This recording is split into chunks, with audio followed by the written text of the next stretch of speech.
¿Qué tal? ¿Cómo están? ¿Cómo les va? Bienvenidos a este nuevo capítulo del podcast centenario de Colo-Colo, donde nos juntamos todas las semanas a conversar con exjugadores, jugadores, hinchas, socios, todos los que tienen que ver con este club maravilloso que es Colo-Colo.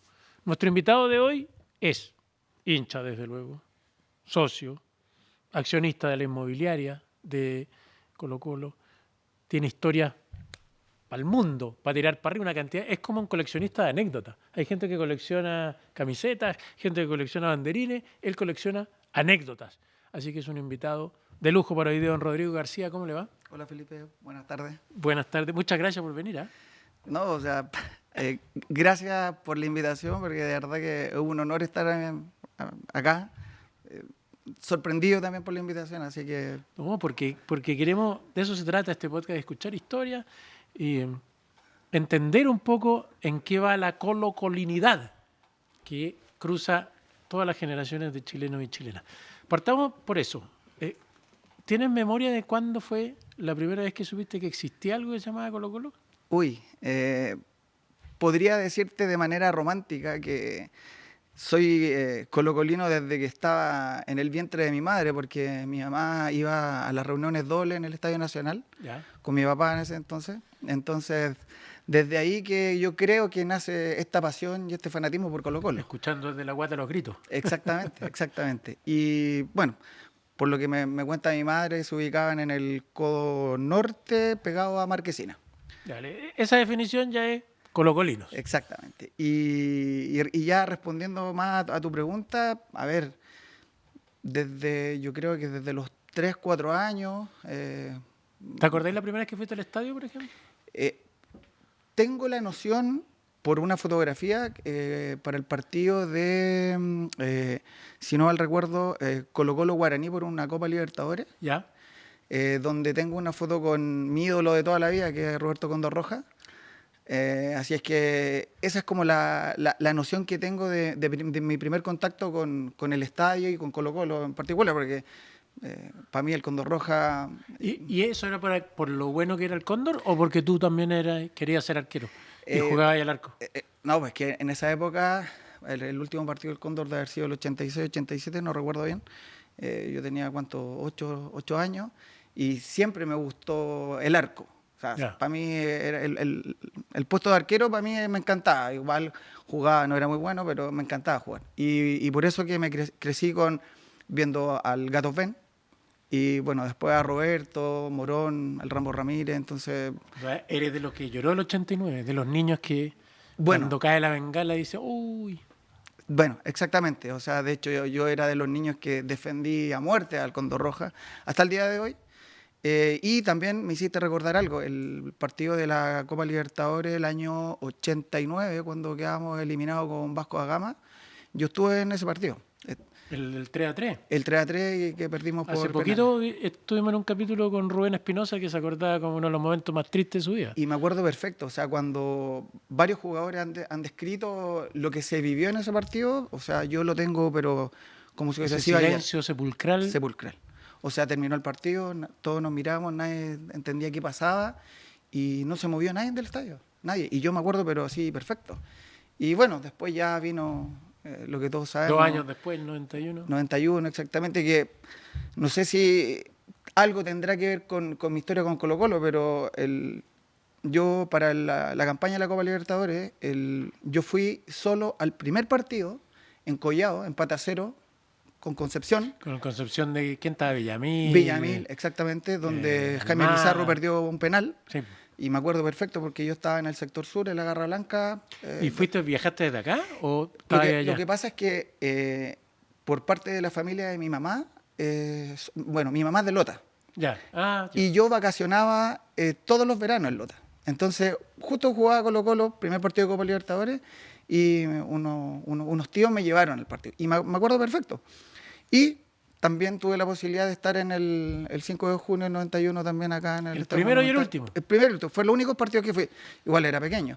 Pero estuve presente y lo recuerdo como si hubiese sido ayer. Entonces... ¿Y eras de los hinchas que ibas siempre al estadio? ¿Iba todos los fines de semana? ¿Empezaste a ir sí, a qué edad más o menos? A ver, empecé a ir solo al estadio, Yo creo que por ahí cuando estaba en segundo medio, a ver, no, primero medio, 14 años. Ya. Ahí empecé a ya asistir regularmente al estadio con el hijo mayor de un amigo de mi madre, y con él empezamos a venir, obviamente, al sector norte de Garra Blanca, y de ahí ya hasta el día de hoy, o sea, época de colegio, después en la época de la universidad y ahora ya de adulto todos los fines de semana. Y después la vida, Rodrigo, quiso que varias cosas que tienen que ver con ese título del 91 se volvieran a cruzar contigo. Por ejemplo, las medallas perdidas. ¿Cómo llegaron a ti y le pudiste devolver sus medallas del 91 a Jaime Pizarro y a Ceballito?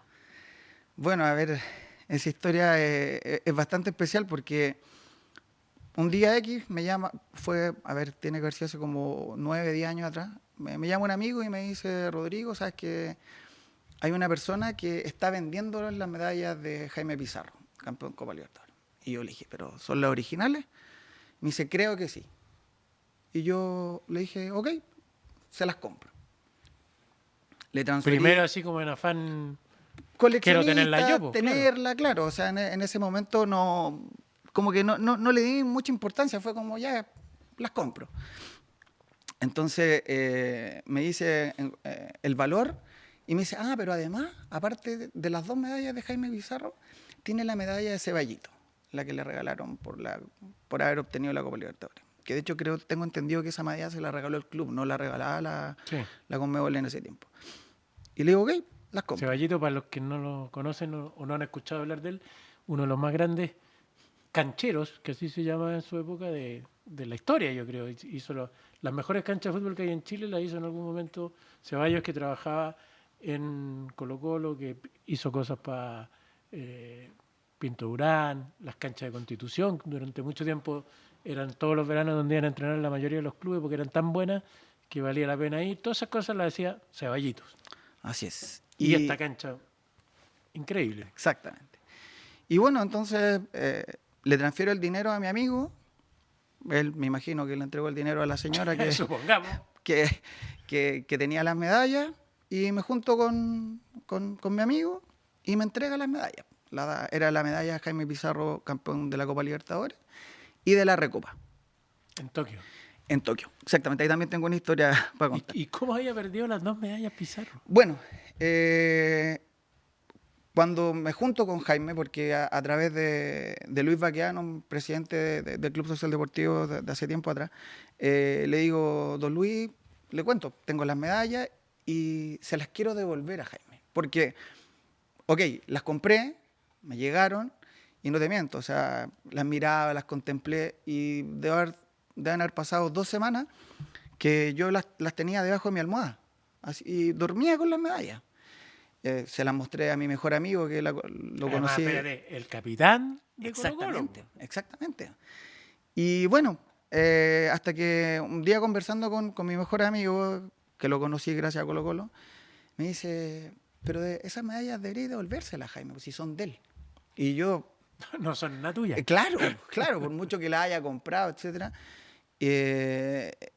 Hablo también con Sebastián Salinas para consultarle si efectivamente eran historiador originales. del fútbol, periodista. Y que además, si es que en ese tiempo les daban 2 medallas o una sola. Entonces él me confirma y me dice, no, es una pieza única. Listo. Hablo con don Luis Baqueano, me hace el contacto con Jaime Pizarro, me entrega el teléfono, llamo a Jaime, le cuento y me dice, sí, dale, juntémonos. En ese tiempo Jaime estaba trabajando en la Caja Loan, por acá por 14 de Cueñabaquena, y me junto con él. Y él te dice, efectivamente Exacto. Cuando lo llamo, él me dice, sí, me dice, a mí esas medallas se me perdieron en un cambio de casa. No vamos a culpar a nadie, pero se le perdieron en un cambio de casa. Yeah. Y aparecieron con esta señora de una feria de Puente Alto. Y bueno, me junto con él. O sea, qué suerte además que haya sido el que conoció la historia un hincha de Colo-Colo capaz de discernir que era una cosa histórica, que se la podría devolver a Pizarro y todo el cuento, porque si no, hasta el día de hoy estarían por ahí. Exactamente. O a lo mejor, bueno, tampoco son de oro, pero a lo mejor transformada en otra cosa. Exacto. No, pero aparte que el valor histórico que tiene esa medalla y más encima Única, del del capitán. capitán, o sea, ya... Y además 2 títulos, po. Recopa en Tokio y la Copa Libertadores. Y Copa Libertadores. Entonces, bueno, junto con él, le entrego la medalla, le cuento, entramos ahí, me acuerdo que llevé un libro, llevé una foto que tengo con Jaime del año 92, que también porque ahí, con todo el plantel del 92, mi papá fue paramédico de la selección sub-17. De la sub-17 del Pollo Eli. Del Pollo Eli. Rosenthal, Poli, Neira, eso. Frank Lowe, Ariel Sala, el arquero, me acuerdo. Sí. Y entonces, tercero en el mundo. Exactamente. Entonces, mi papá me llevaba al estadio y entraba a camarín y me sacaba fotos con los jugadores, imagínate, del año 92. Así que llevé la foto que tengo con Jaime, me la autografió, y, bueno, le entregué las medallas y me pregunta, ¿y cuánto pagaste por las medallas? Y fueron 90.000. Nada, $1.000.000 nomás, Jaime. No, fueron 90.000 pesos. ¿Por las dos? Por las 2 medallas. Buena. 90.000 pesos. Así que me dice, perfecto. Porque, ¿qué valor le pone una medalla así? Pues o sea, alguien te las puede vender en 90 lucas, las dos además, en su valor del metal, ¿no? Pero nunca analizando lo que implica históricamente para el fútbol chileno y para Colo-Colo. Exactamente.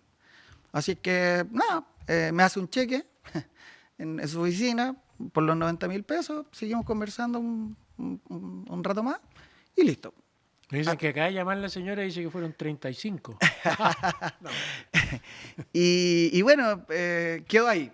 Le entregué las medallas y justo al año siguiente que le devuelvo la medalla a Jaime, yo planifiqué un viaje al extranjero porque quería conocer Japón. Entonces, ok, me hice mi itinerario, un par de ciudades. Y yo dije, ya, pues si... Voy a ir al estadio. Si voy a Japón, tengo que ir donde ganamos la Recopa. Así es que llamo a Jaime, insisto, al año siguiente, y le comento, le digo, Jaime, ¿sabes qué? Voy a ir a Japón y quiero ir al estadio donde ustedes obtuvieron la Recopa. ¿Tú me podrías prestar la medalla? Porque quiero sacarme una fotografía con la medalla en el arco donde convertiste el último penal que pegó en el palo y que entró. Pero me dice, Rodrigo, ningún problema. Así que me pasa la medalla, voy a... Guardadita. Sí, en la maleta bien guardada. Bueno, recorrí Japón, llego a Kobe. Sí. Busco el estadio, que es un estadio de una universidad, o sea, no es un gran estadio. Y justo cuando voy a ese estadio, había una competencia de atletismo universitario. O sea, estaba abierto. Estaba abierto. Pero estaban ocupando la pista recortada. Entonces yo decía, ¿cómo entro a la cancha? Porque la idea mía era... Ahí en el arco. ¿Estaban en los palos? No estaban los arcos. Ya.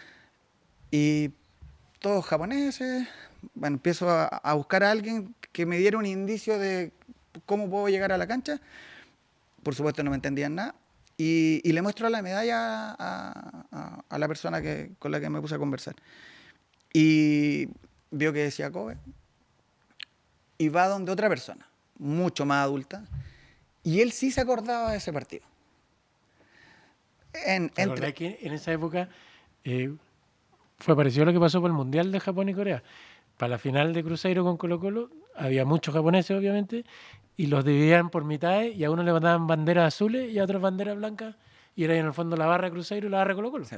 Que no estaban las barras. El público normal, digamos, era mucho más que los que habían podido viajar desde Brasil o desde Chile. Exactamente. Entonces, más de alguno que estuvo ahí se tiene que haber acordado que fue o barra Colo-Colo o barra Cruzeiro. Claro. Y bueno, entonces, dentro de mi mal inglés y del nada inglés que hablaba el japonés que me atendió, le di a entender de que yo quería estar en el arco y sacarme la fotografía con la meta. Entonces me dice, sí, ni un problema, que me esperara un rato hasta que terminara la competencia. Y una vez que terminó, me dice, sí, pasa, no hay problema. Y me hacía con las manos así como que tenía 10 minutos para... Así que, ok. Entré a la cancha, contemplé el estadio, vi el marcador, el típico marcador que yo creo que todos los que vimos esa recopa nos acordamos del el reloj que hay arriba, que tiene solo palitos, que no tiene números. Por lo tanto, ¿cachai cuál era el arco? Exactamente, ese era el dato. Y bueno, saqué la fotografía con la medalla, hice un video, tanto de dentro de la cancha como desde la galería. Le hice le grabé un video a Jaime y a Raúl Ormeño. Ya. Porque a don Raúl lo conozco por la escuela de fútbol para adultos acá en Colo-Colo, así es que...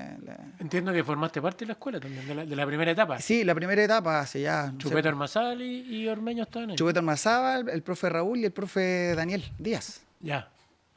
Así es que sí participé de esa primera generación cuando comenzó la escuela de fútbol para adultos. Estuve acá porque en el fondo era como el sueño de todo niño, de vestirse, utilizar la indumentaria oficial, entrenar acá, después el partido final en la cancha 1, entonces había que hacerlo. Así es que... ¿Y jugaste al arco? Sí. Juego ¿seguiste siendo arquero? Sí, no, el arco siempre para mí ha sido el puesto más lindo del fútbol, por lejos. Así es que, bueno, y así fue la historia con espérate, con ¿y la de Ceballito? Bueno, la de Ceballito va a sonar un poco ridículo, pero era como que venía de regalo por haber comprado las 2 medallas de Jaime. Entonces la señora la tenía y dijo, no, llévesela también. Llévesela también. Bueno, y entrego las medallas a Jaime y me quedo con la de Ceballito. Yo dije, ya, me tengo que quedar con algo. Ok. Pasó el tiempo. Y por esas cosas de la vida me hice amigo de un chico de Estados Unidos, chileno, radicado en Estados Unidos, que lo conocí para la final de la Copa Sudamericana del año 2006, cuando la perdimos contra Pachuca. Ese chico para esa fecha cumplía 16 o 17 años y él estaba de cumpleaños. Entonces el papá, de regalo de cumpleaños, le regaló los pasajes para venir a la final. Y me contactó por un tema de que yo estaba muy ligado a Colo-Colo en ese tiempo. Y yo le dije, sí, no te preocupes, entra conmigo, etc. Él era chico. Listo, fue el partido, perdimos, regresó a Estados Unidos. Y pasaron como 5 años y él me contacta. Por mi trabajo me contacta y me dice, hola, soy Matías, el niño que ayudaste a entrar a la final. Hola, Matías, ok. Y empezamos a ser amigos. Y tocó la casualidad de que la abuela de Matías, que vive acá y todavía está viva, vivía en la casa de al lado de Ceballito, acá en Macul. Ah, no, pero tu nivel de casualidad es bien impactante. No, terrible. Y conversando con Matías, porque él es coleccionista de camisetas de fútbol, entonces cuando aparecen en el mercado camisetas, me dice, pucha, puedo ir a verla porque para que no me estafen ni que sea original. Entonces yo le compro las que él me dice, después se la envío a Estados Unidos y le comento. Le digo que tengo la medalla de Ceballito de la Copa Libertadores. Y ahí me cuenta, me dice... No me vaya a creer, pero mi abuela vive en la casa de al lado de Ceballito. Y tú dijiste, ya cagué de nuevo con la medalla. Claro, entonces yo dije, ya, si le devolví la medalla a Jaime, que era de él, yo tengo que hacer llegar esta medalla a Ceballito. Como yo ya tenía la dirección de la casa de la abuela de Matías, porque la había de dejar ropa, un día fui a la casa y me atiende la nieta de Ceballito. Y no me puedo acordar el nombre en este momento. Y le cuento la misma historia que te estoy contando a ti. Y no lo podía creer. Me dice, ¿sabes que esa medalla un día desapareció de la casa? Nadie sabe cómo. ¿Sí? Desapareció la cajita con la medalla. Yo le dije, bueno, yo la tengo. Y le mostré una foto. Lloraba. Obvio. Así que le dije, ok. Me acuerdo que fui tarde. Le dije, mañana vengo y te la entrego. No lo podía creer. Porque Ceballos ya estaba muerto. Ya había fallecido. Sí, pues, exactamente. Obvio. Así es que, al día siguiente voy... Recuperaste 3 de las medallas más importantes de la historia de ese Colo-Colo 91 al menos. 91 y 92.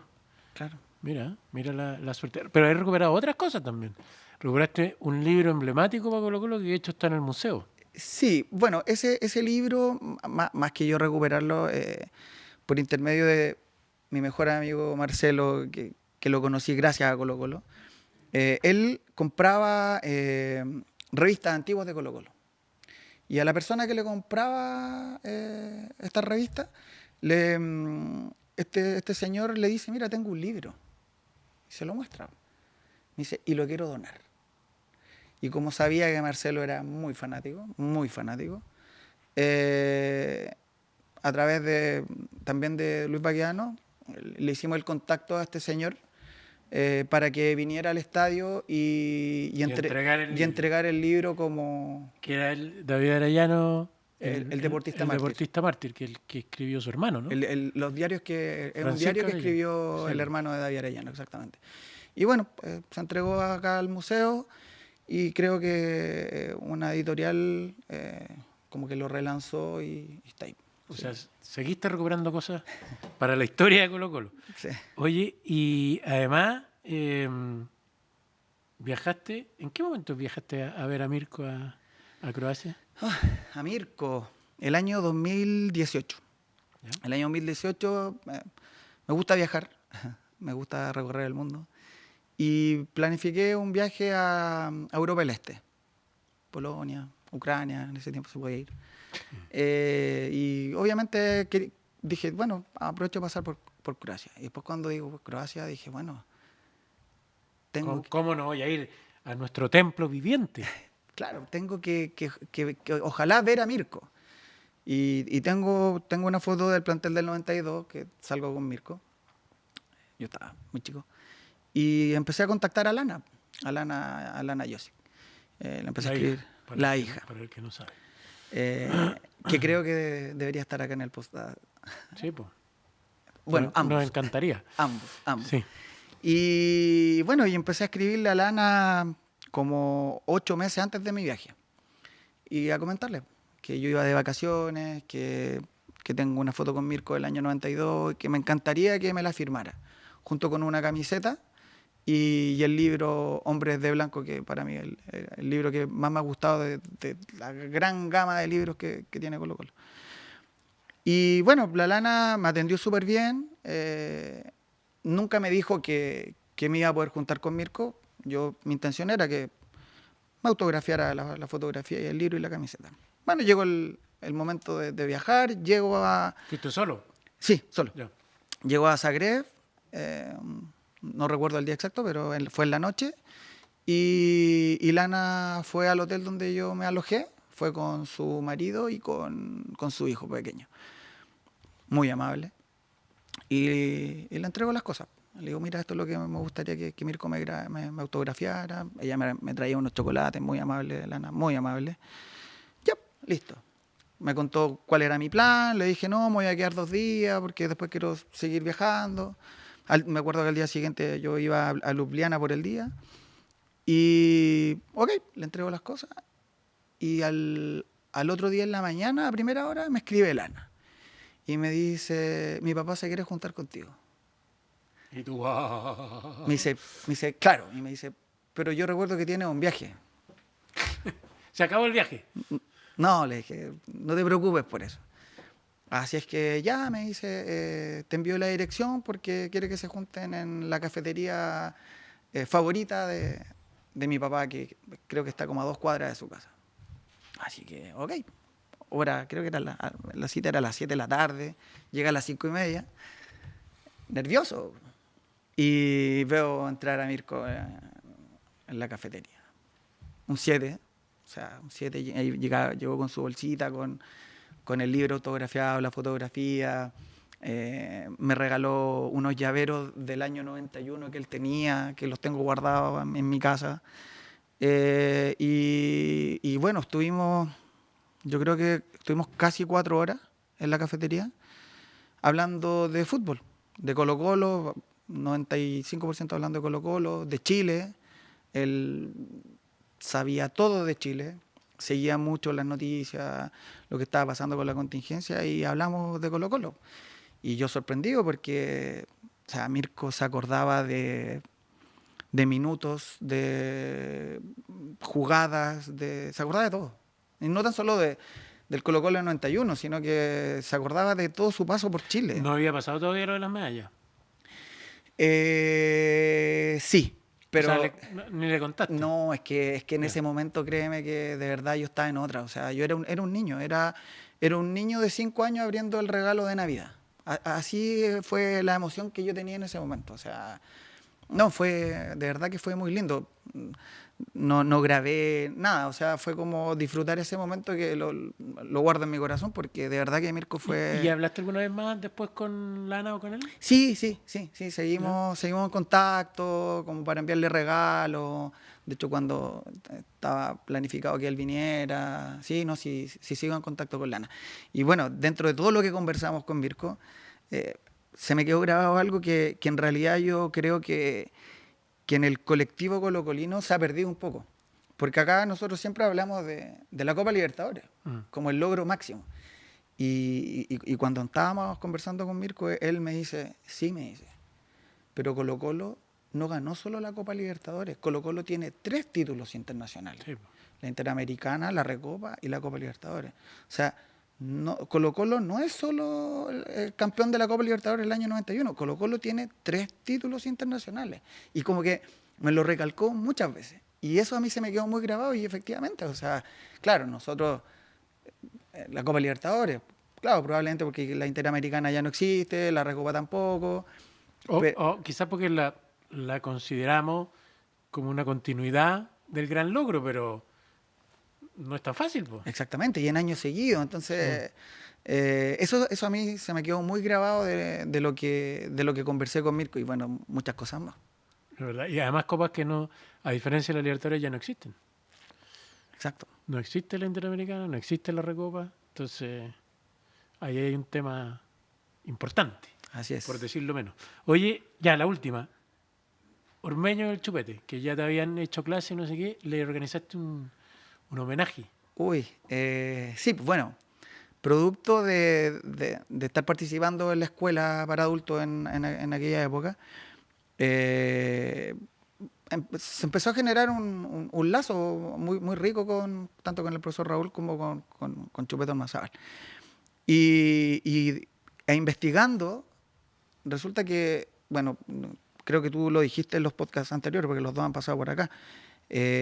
Tanto el profe Raúl como Chupeta Ormazábal han sido los únicos jugadores de Colo-Colo que han vestido solo la camiseta de Colo-Colo.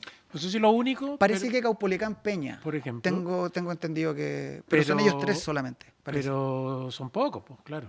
Entonces, con mi mejor amigo, que también participó de la escuela, y con todo mi grupo de amigos ¿Son somos todos colocolinos, tus amigos? todos, absolutamente todos. Si no, no se puede hacer amigo de Rodrigo García. Y decidimos hacerle un homenaje en vida a ambos, porque justo como que creo que al año siguiente cumplían 40 años de estar ligados a Colo-Colo. Ya. Entonces organizamos una cena muy linda, le hicimos una especie de documental donde entrevistamos bueno, a toda su familia por ambos lados. En ese tiempo se me olvidó el nombre del hijo del profe Raúl. Álvaro. Álvaro Ormeño. Estaba jugando en Iquique, me acuerdo. Así es que justo le tocó venir a Santiago por un partido, creo que fue contra la Unión Española, no recuerdo. Así que aprovechamos de entrevistarlo a él. Hicimos un documental bien bonito. Entrevistamos a Arturo Salá, a Pedro García, que fueron los técnicos que ellos más admiraron en toda su carrera. Y bueno, y lo invitamos a la cena. Pero les dijimos que era una cena, ¿no? O sea, No, ellos no sabían que venía este súper homenaje. no. Ya. Así es que, y teníamos que hacerlo, ¿dónde crees tú? ¿Acá? No, No sé. donde se fundó Colo-Colo, en el Estadio del Llano. En el estadio, te iba a decir el Quitapena. En el Estadio del Llano.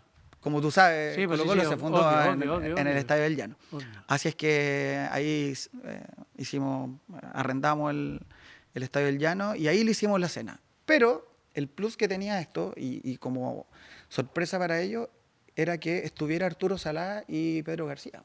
Y como tú sabes, igual no son muchos de participar de ese tipo de cosas. Bueno, y para qué decir, o sea, Chupeta Ormazábal y Raúl Ormeño no veían a Arturo Salá hace muchos años. Así que estaban ahí. Estuvieron ahí para... Lograron que fueran. Logramos que fueran. Bueno, también estuvimos en la casa de Arturo para hacer este documental. Y nada, pues salió súper lindo, ellos estuvieron muy agradecidos. Supongo que lloraron. Sí. Ah. Y bueno, y ese especie de documental que se lo regalamos al profe Raúl y a Chupete Ormazábal, también lo donamos acá Al museo. para que lo pasaran y estuviera parte de la historia, porque ellos son parte de la historia de Colo-Colo. Y de alguna forma, nuestro invitado de hoy, Rodrigo García, por distintas etapas de su vida, en distintos momentos, se ha transformado también en uno de los grandes recolectores de esta historia de Colo-Colo. Así que te quiero agradecer por eso, Rodrigo. No creo que se acaben aquí la historia, porque tenéis algo pasa contigo y con Colo-Colo que realmente todo lo que hemos contado tiene que ver con sueños de que cualquier colocolino tendría, digamos, haber podido estar tan cerca de la historia permanentemente. Y de casualidad, bueno, no sé si es casualidad, pero de la nada, o sea, si tú me lo hubieses preguntado cuando estaba en el colegio, que discutía con mis compañeros que eran de la U y hacíamos apuestas a todo lo vivido desde esa época hasta ahora, o sea, no, jamás me lo hubiese imaginado, jamás. Muchas gracias por contarnos la historia, por compartirlas con nosotros. Te trajimos los regalitos que normalmente se dan en el programa. Esto para que lo guardes, para la colección, porque es el banderín de este podcast centenario, donde 100 colocolinos, entre ellos tú y colocolinas, van a haber quedado en la historia, porque esto va a pasar para siempre. Así que muchas gracias. Va a tener vean un lugar muy especial en mi hogar. ¿Tenés hijos? No. Ya. En una de esas puede que llegues a tener. Y ahí lo verán los hijos, los nietos, todos. Exactamente. Pero los familiares. La bebida oficial del club, los audífonos. Muchas gracias. Y te regalo también la cajita. Porque es especial. Muchas gracias. Muchas gracias por haber venido, muchas gracias por contarnos tu historia. Porque la historia de Colo-Colo se hace de esta historia. Las historias que no solo protagonizan los jugadores, los dirigentes, los entrenadores, sino también los socios y los hinchas que han hecho grande a este club durante 100 años. Nosotros nos encontramos en el próximo capítulo del podcast Centenario. Chao.